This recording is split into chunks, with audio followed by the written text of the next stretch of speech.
I was just different. I was different than everyone around me. And honestly, that fueled me.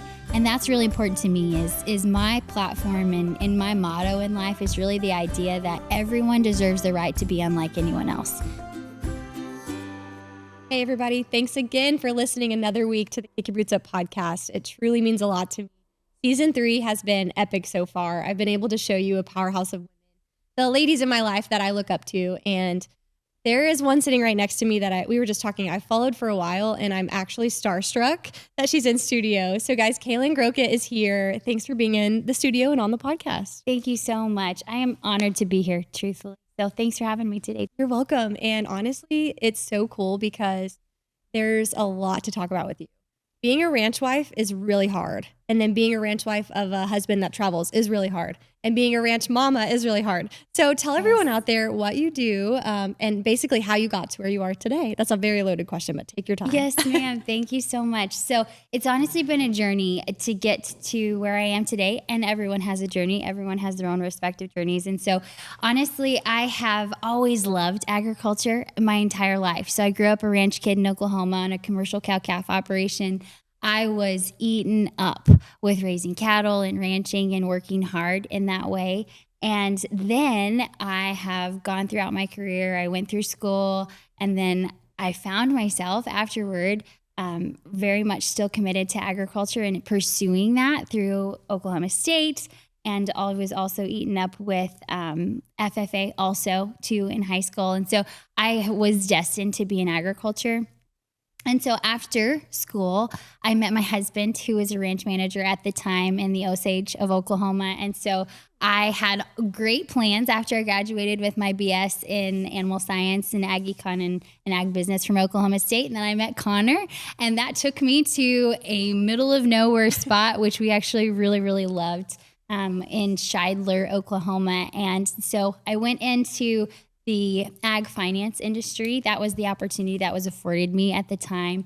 Had a long commute, but you had to do what you could do to have a job right out of college. Yeah. And so honestly, went from there to then an ag business and did marketing for them, and then went to an ag marketing agency. And then I've landed professionally with Land O'Lakes, and I am loving that. I've been there for a few years now, and I am just recently their community development lead for the enterprise. And so congrats. Thank you. I'm really honored by the opportunity. So previously I was working specifically in purina animal nutrition. So I was focusing as a brand marketing manager there. And so all about stewarding a really rich, historic brand that has a lot of trust in our industry.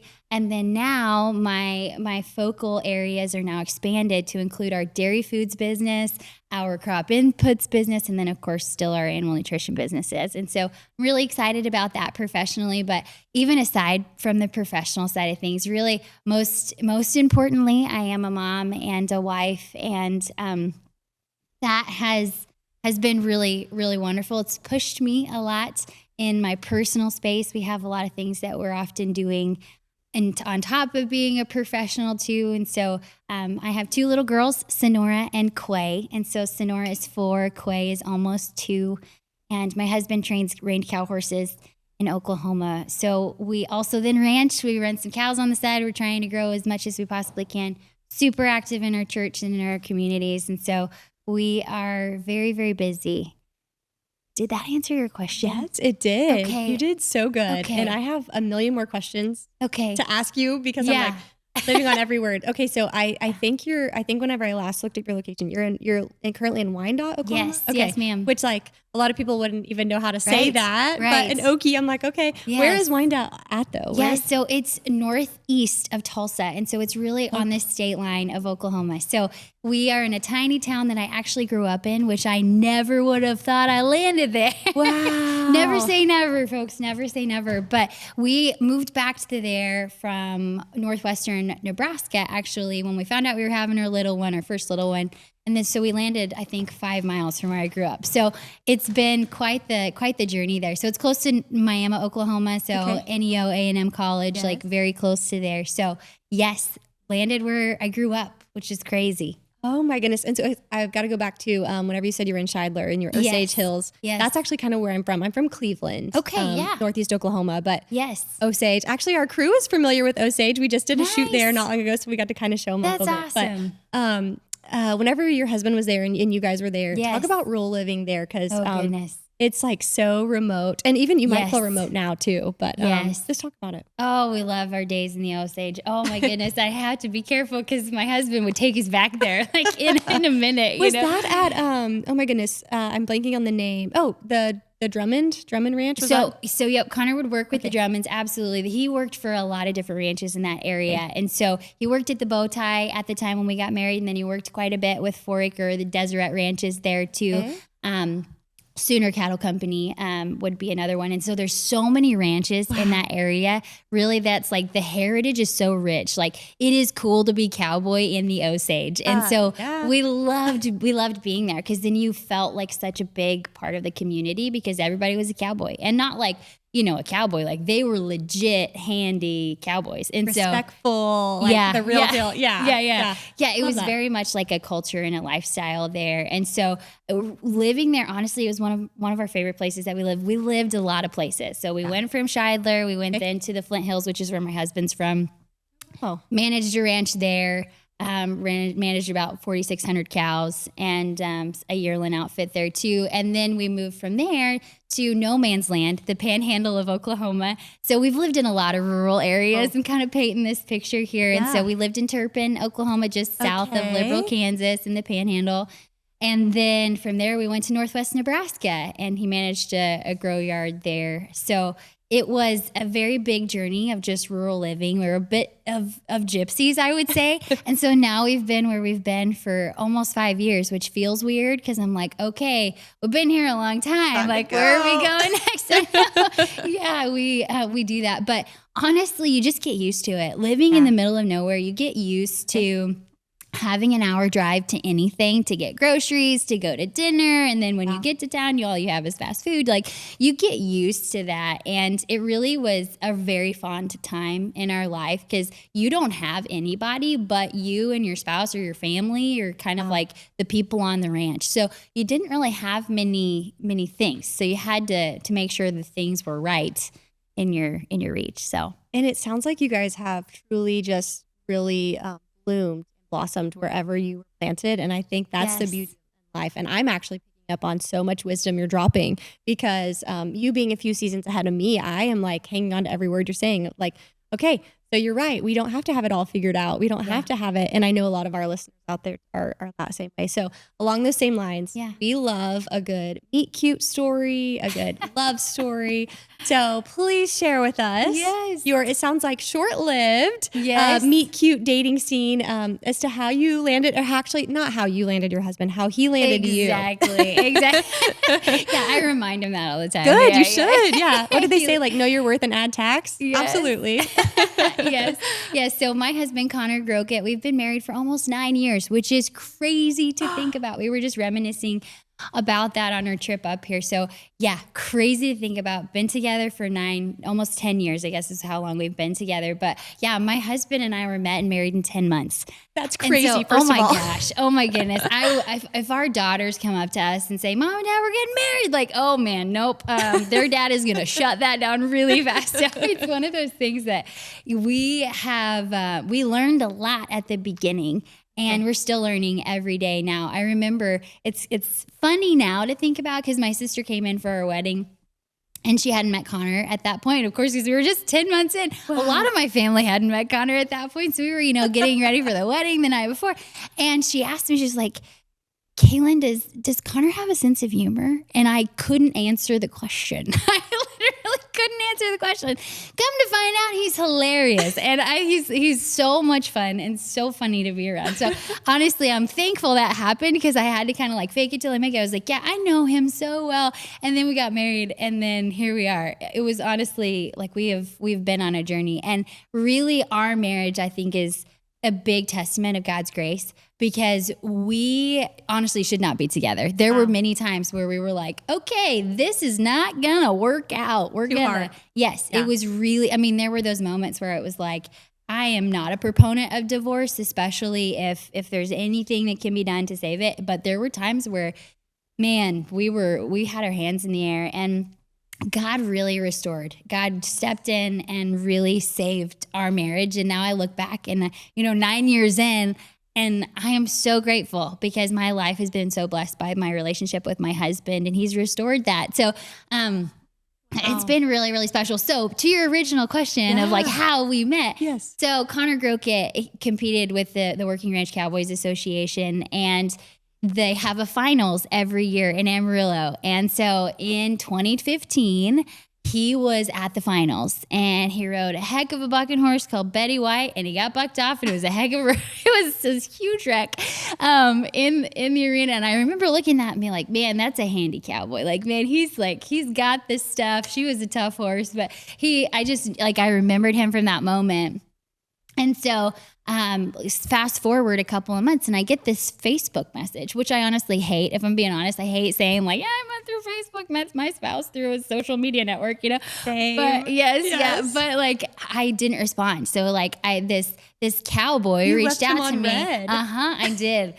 He was like, hey, beautiful. And I was like, I don't know this guy. Like, I don't know this guy, so I'm not going to respond. Kalyn. Yeah. It's funny to think about now. He holds it against me. So it's definitely fun. But then I responded, and then that was kind of the beginning of it. And so at that time, he wanted to meet up, and we were going to go on a date. So at that time, I was on Christmas break for school. And so he was, of course, ranching. Like, he was 2.5 hours away from my parents' house. And so he was going to come visit me, and we were going to go on a date, and I was going to make it a big thing. And he didn't. So like an hour before he was supposed to show up, he let me know. He's like, hey, I'm not going to be able to make it. And I was like, no, but this is not going to work out then. And he was like, are you available tomorrow? And he gave me this excuse, and he was like, yeah, man, we're working yearlings. Like, we're turning out. I cannot get away in time to make it over there. And I'm like, yeah, those cowboys. No, I was at this point in my life and in my relationships, I was like, nope, this is not going to work out. And so he asked me if I was available the next day. He came and he visited, and I made up some excuse, but I was like, I can be flexible though, I guess. Like, I played hard to get. Meanwhile, you're like free, wide open free. Right, exactly. I'm like, okay, if you're a minute late, this is off. Like, yes, he showed up early, so thank goodness. So we got together and we hit it off really, really well, thankfully. And then I left, and I moved to Wyoming. No, I moved to Montana. Yes, I moved to Montana for the summer. Okay, and tell me why you did. Yes. You told me off camera, but. Yes. So I just completely misspoke. I moved to Montana in the winter. So the end of January, I moved up to Sand Springs, Montana, to Cowboy and calve out heifers there with the L.O. Bar Ranch. So they are a wonderful family up there. They were excited to have a teeny tiny little girl from Oklahoma come and like see if she was tough enough to brave cowboy. Brave a northern winter on calving out heifers. So went there. So Connor and I just started dating, and then I was gone for a few months, and then that's hard. It was Long hard. Distance. Yeah, for sure, and had no service. Absolutely none. Okay. And so those 10 months that we knew each other before we got married, they really were very long distance. And so we had some really interesting conversations, like between time zone changes and spotty service. But yeah, it was really interesting. Came back a couple months later. He proposed on Mother's Day, I remember, and then we were married in October. So yeah. Did you ever have like a moment of like, oh no? Or did you just know? My personality is like an all or nothing. So Okay. it was like, nope.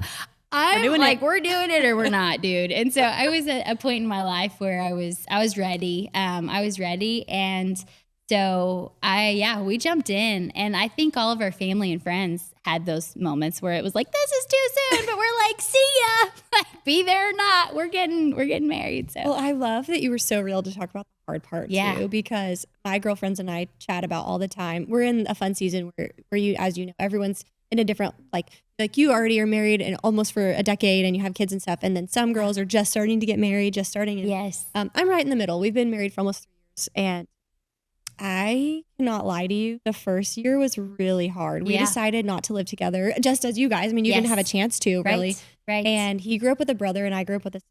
And we thought we were selfless because we really loved each other. But like, there were times when I would cry in the closet, and he's going to kill me for saying this, but there were times that he would be crying in the shower, and we'd both have to like meet each other at our worst, vulnerable places. But you're so right. The Lord restores, and we laugh about it now. We're like, we're so thankful for the hardest first year because we are so good now because of it. And so I really appreciate you being real and sharing your story. That's like so big. Thank you. Like, you don't understand how important that is. Okay, but something I held on to, and I really think that it's so cute that Connor is so proud of you, and he like made sure to throw it in. As we're talking about your timeline and cute story and all of this, you're also a senior in college, and you mentioned graduating and all of that. But you were not only a very involved college student, but you were like involved in everything. And I think I have a memory. I wanted to say it was homecoming, but I'm guessing I saw you through all the other organizations. So talk about your involvement in college, because right now there's a lot of girls that are right around that season of like in college, about to go to their next step, wondering if they should be more involved, do more or less. But quick brag, shout out to your husband Connor for saying this. You graduated valedictorian, not only with a double major and a minor, but as valedictorian 4.0 at Oklahoma State. That is amazing. Congratulations on that. 10 years later. 9 years later. I won't age you. Thank you. Thank you so much. Honestly, like that, God is so kind to me because he gave me opportunities and honestly gave me the energy to explore them and to step into them. And so there were a lot of people along the way that honestly mentored me along the way. I have a big motor in general. Sometimes that's my biggest strength. Sometimes that's my biggest weakness. And so I was honestly just open to opportunities. And so if you're in college, I think a big piece of advice I would have for folks is just be open to opportunities, regardless of what you're interested in, whether it be agriculture or something completely different. Get involved. We are the weakest when we're by ourselves. And so we've got to find people who not only are like-minded, but also who may be different in some cases to challenge us, make us stronger, make us better people. And so you can't do that alone. And so you can't go to college. Sometimes people are going from small towns to bigger universities or even junior colleges, when you're making a big transition from going from maybe living in a town that you're very comfortable or familiar with all the friends that you have or your family, to something completely different and new. You have to find people to help hold you accountable, to help keep you safe, and also make sure that you're fostering community along the way. So there's so many opportunities. It's easy to get caught up in chasing everything, and it's easy to get caught up in maybe doing nothing. So honestly, one step at a time, find what you like, find people who you can trust, and then just get involved. That is such wisdom. Thank you.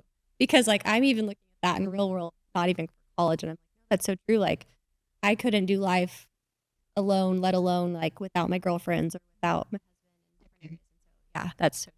Thank you. And I would imagine that you had a huge amount of people surround you at such an early age with your horse accident. So tell us a little bit about what happened. I obviously know the story because I followed you on social media and heard you talk about it. But it's so, I think it's a huge part of your testimony. That like you continue to like have things come at you and you overcome them. And so share your story with us and with our audience, because I know that they're going to chills just listening. Thank you so much. So when I was 11 years old, I went out to check a couple set of cows. And at the time I was working with a little filly that didn't know much. I honestly am not a horse person. I mean, I'm a horse person, but I'm not a horseman by any means. So I love it. But I was 11, so I was pretty green, even greener than I am now. And so I had kind of a makeshift bozzle on my horse's head. So I didn't have a bit in her mouth. And I went to get off this horse to shed a gate I had just come through. And when I went to get back on her, she spooked. She was just a 3-year-old filly. And she took off, and I had no control. And so when she took off, I got hung up. My foot was caught in my stirrup, and she took off and drugged me for about 150 yards. And then my face hit a stump that was sticking out of the ground. She, of course, she went home. Yeah. And I just laid there. And so I had a pretty horrific horse accident as a result of that. I was in pretty bad shape. My family was told throughout this process, I was med flighted to a regional hospital to undergo some pretty significant surgeries and procedures. Through the process, though, my family was prepared for the worst. The doctors and physicians, they didn't give me much hope to walk or talk again. I was put into a medically induced coma, and it was kind of a wait and see game. And so after a few weeks later, after I was awake and able to kind of process what was happening to me, I then learned that through all the reconstructive surgery, they did really great work. Half my ear was ripped off. My eye socket was crushed. The right side of my face was completely smashed, essentially. So through that process, I get discharged from the hospital, and then a few weeks later, I find out that my right eye is not in good enough shape to keep. And so I had to have it removed immediately. Through that process, it was challenging because so many more things could have gone wrong. I honestly could have lost my life. That's what my family was prepared for. And that's what the doctors honestly were expecting. I would either lose my life or I would never walk or talk again. And so it was a few months to process that. And I remember my mom actually brought this up to me the other day. She asked me pretty quickly after my accident if I blamed God because of the accident. And my response at the time was, I can't blame God because he saved my life. And honestly, like throughout this process, it's one of those things that we all have moments of impact in our life.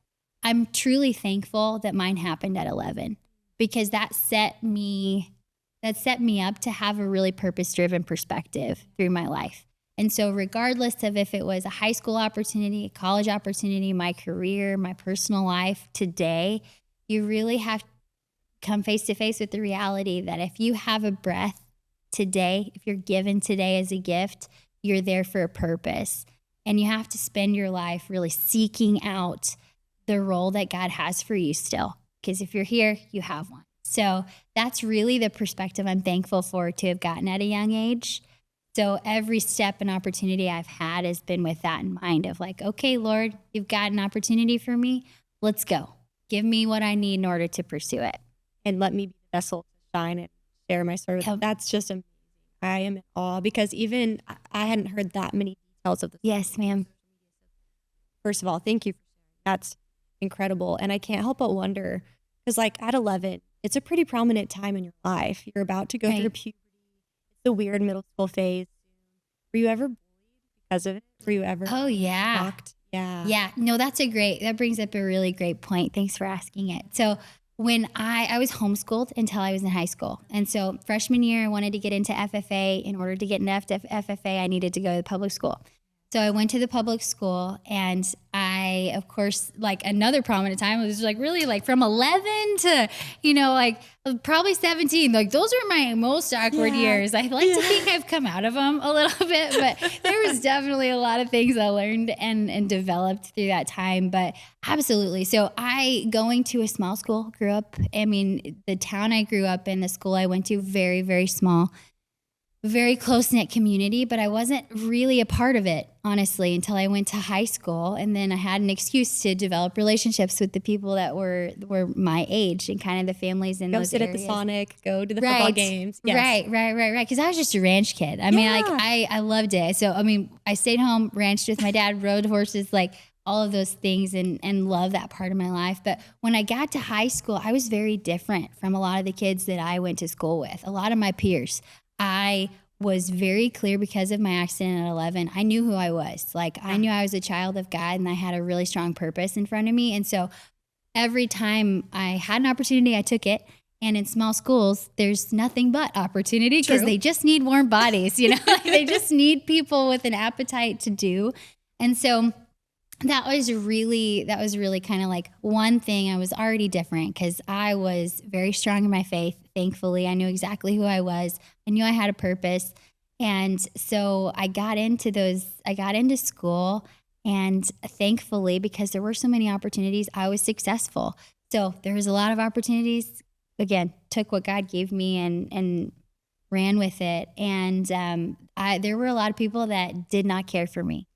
And so whether it was an I thing or it was another Horse girl thing, FFA thing, really anything. Yep. I was just different. I was different than everyone around me. And honestly, that fueled me. And that's really important to me is my platform and my motto in life is really the idea that everyone deserves the right to be unlike anyone else.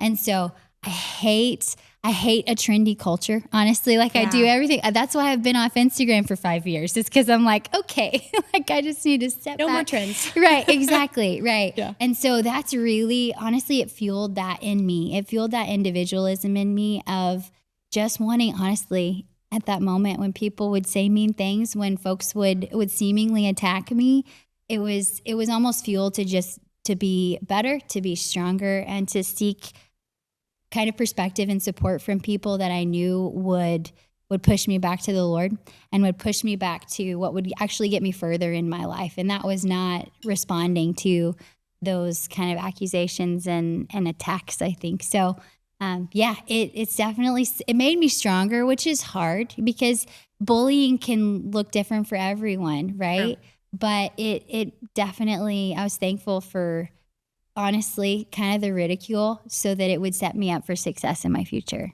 Oh, and you did exactly what best. Take it and let it fuel you.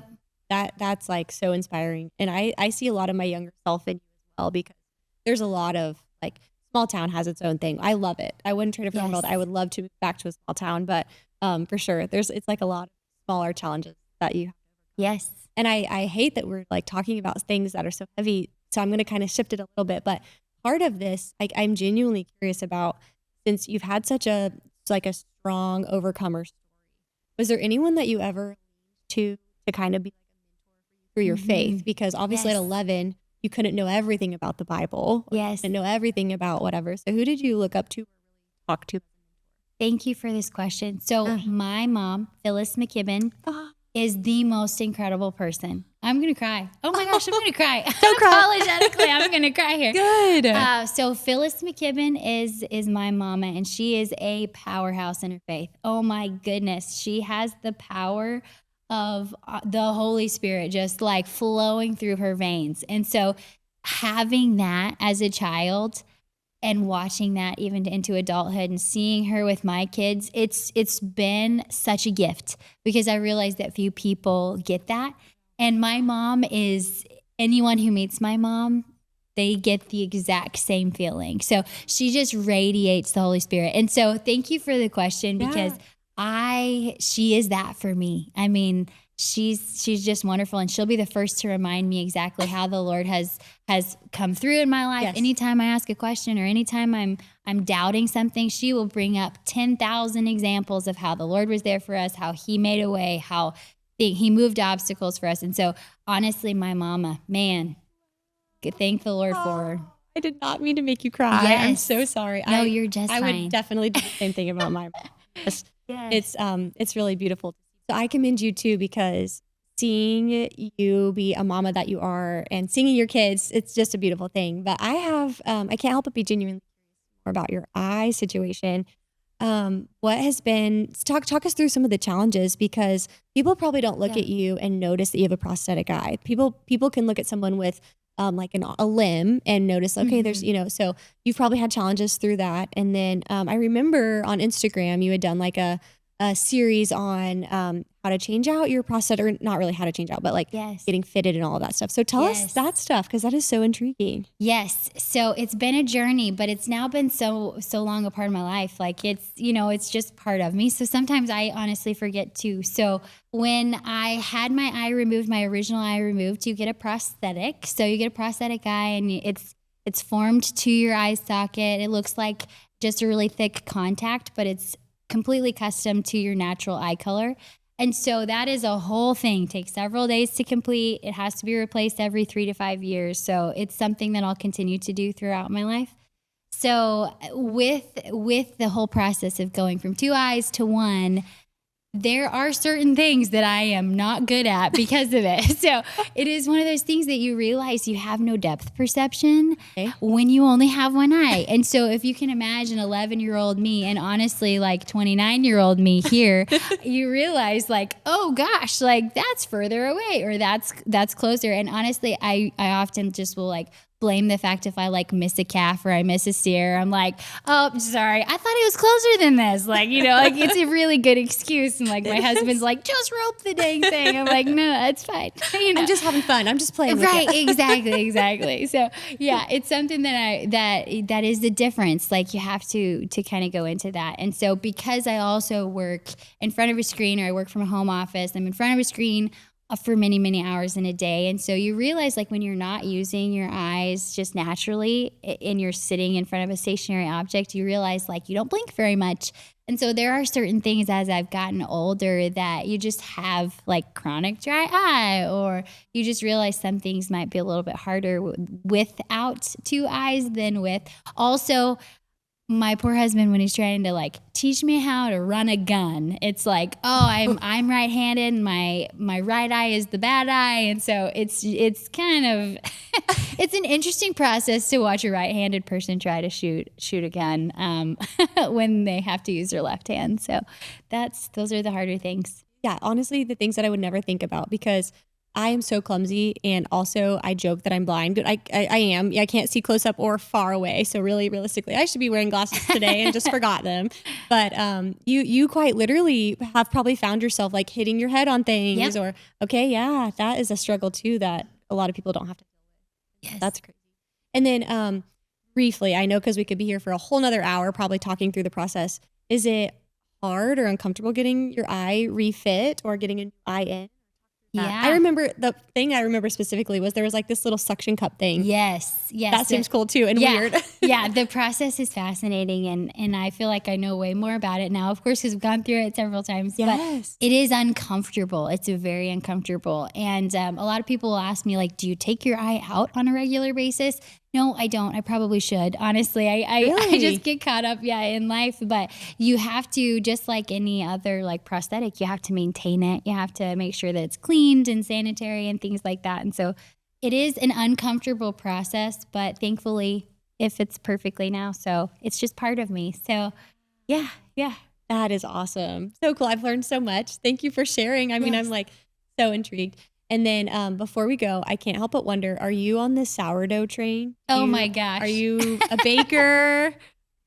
Yes. So that's honestly one of the things I do for fun is when I don't really get to have many hobbies right now at this season in my life. But one of the things I do, and this is actually really important to me, is to like anytime I make food or anytime I have a minute to make extra food or sweets or something like that, I usually make extra for our neighbors or the folks in our community that may not have those things. And so I actually love it right now. I have gotten onto the sourdough train. Okay. Like I'm not good at it. My gosh, I'm horrible at it, but I'm committed. So I feel like you're all in. I feel like we're gonna keep the little starter alive to this point. So yeah, we're doing that. But generally, I've all my bad loaves. I feel so bad for our community. I'm like, here, it's the thought that counts. Like I made this for you. It may not taste good, but it's the thought that counts. But that is really special because our oldest daughter, Sonora, who's 4 at this time, she'll often ask, is this for us or for the neighbors? And so I really like, you have to, as a parent, you realize your kids are watching everything you do. And so like all the good and the bad, because there's plenty of bad things. I'm like, oh, I wish you hadn't have seen that. But yeah, that's a pretty special thing that our little ones are catching on to. Yeah, that is something, that's like a full-time job. Hats off to you. I have not tried it. I think at Easter, I'm going to sit my grandma-in-law, so Tyler's my husband's grandma, down and have her, I might even video the process because this is something that I want to do, and I'm not good at growing things. I've never been able to keep a flower alive. Yeah. Yes. So the idea of feeding a starter sounds a little easier because you kind of can forget about it and it might survive. Right. They're tough. Yeah. Yes. So if you have any tips, feel free to send them our way. Like I need all the things. I'm open to it, but that's probably on my list. So I figured with you having all of your experience and then also living as far away from things as you do, having the opportunity to make your own bread. That's super cool. Have you done anything fun like cinnamon rolls or pizza? Or? Oh, yes, girl. I love carbs. So I've never met one I didn't like. So I love to make bread. Yes. Wow. Cookies, any kind. Bread, anything. Yes. That's awesome. Yes. One day I'll be there. One day I'll be as cool as you. Yeah. Oh, gosh. You are so cool. Yes, you are well on your way. Well, I know you have the time that we're filming, you have another event coming up super soon. So I won't keep you any longer. But Kalyn, this has been truly a breath of fresh air to get to know your story. You are a breath of light. And I wish you the best in all that you do in the future. I'm so excited to continue to follow along with you and get to see. I love hearing your songs and your music. And I don't know if you do that really much anymore. I know 2020 was like a big thing for you, but you're so talented. And to be able to be as firm as you are in your faith and I think at 29 too, like at 28, I look up to you so much. So thank you for never changing and conforming for the world and for continuing the generations in the Western lifestyle, but then also Jesus too. I appreciate it. I'm so honored. Thank you so much for the time today. I've loved our conversation. Of course. You're the coolest. I'm like so excited for them to get to see your story. And if you guys have any more questions, I know I have a million more questions. So feel free to comment below or DM us on Instagram and we will for sure get your questions asked and answered. And as always, share this episode with your friends. Please tell everyone you know about it. Kalyn's story is so cool. And join me in cheering her along as she is inaugurated or is added to the 2025 class of Cowgirl Magazine 30 Under 30. It's a big deal. So proud of you. Thank you again, Kalyn. And thank you all for listening to the Kick Your Boots Up podcast. I'm your host, Taylor McAdams, and we'll see you next time you up. Thanks for joining us on Kick Your Boots Up. I'm your host, Taylor McAdams, and we can't wait to share the next story of the West. Until then, feel free to like, subscribe, and leave us a review. Follow us on social media at Justin Boots to keep up with our next episode. And we'll see you the next time you kick your boots up.